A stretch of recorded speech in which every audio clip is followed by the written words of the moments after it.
Today, I want to introduce a gospel in which the name of Prophet Muhammad is mentioned.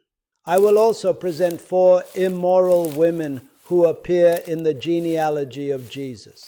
By showing this, I will prove that the gospel writers were actually trying to discredit Jesus rather than confirm his divinity. In addition, I will reveal several mistakes in the very beginning of the gospel within its genealogy, mistakes that most people have never heard about before. 1. The name of Prophet Muhammad in the gospel. In the Gospel of Barnabas, the name of Prophet Muhammad, peace be upon him, is explicitly mentioned. It even refers to some of his successors and to Imam Mahdi. May God hasten his reappearance. This shows that the final prophet was already foretold in earlier Christian texts. 2. The writers of the existing Gospels. Matthew and John were direct disciples of Jesus. Mark and Luke were disciples of the disciples. Jesus was raised to heaven 29 years after his birth, but the current Gospels say that he was crucified, killed, buried, and then resurrected 3 days later.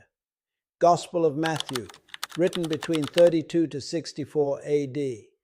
Gospel of John, written between 68 to 98 AD. Gospel of Mark, written between 56 to 65 AD. Gospel of Luke, written between 53 to 64 AD. So all of these were written decades after Jesus' ascension. The real gospel that the Quran refers to is lost. Early church fathers collected about 70 gospels, but only 4 were chosen as official. 3. Problems in Matthew's genealogy. Matthew begins with the genealogy of Jesus, Jesus Christ, son of David, son of Abraham. But there are several issues. It claims 14 generations from Abraham to David, 14 from David to the Babylonian exile, and 14 from the exile to Christ, totaling 42. But when counted, it is only 41. The name Jehoiakim is deliberately omitted, although in the book of Jeremiah he was cursed and forbidden from sitting on David's throne. 4. Immoral women in the genealogy. 4. Women with questionable backgrounds are mentioned. 1. Tamar, daughter-in-law of Judah, who committed incest with him, Genesis 38. 2. Rahab, a prostitute who ran a brothel, Joshua 2. 3. Ruth, a Moabite woman, although the law forbids Moabites from entering the congregation of God, Deuteronomy 23:3.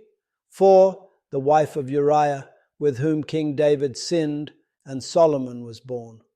This shows that the gospel writers undermined Jesus instead of proving his divinity.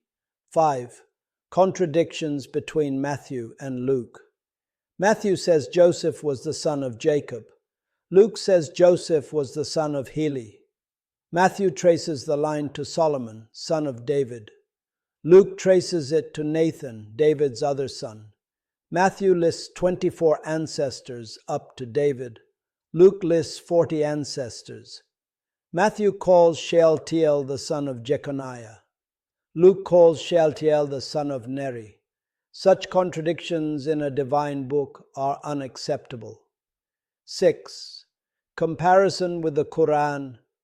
The Quran says, if it had been from other than Allah, they would have found in it many contradictions. Quran 4:82. Unlike the Gospels, the Quran is free of contradictions. 7. Conclusion. The original Gospel of Jesus is lost. The 4 official Gospels are full of contradictions. The Gospel of Barnabas mentions Prophet Muhammad and Imam Mahdi.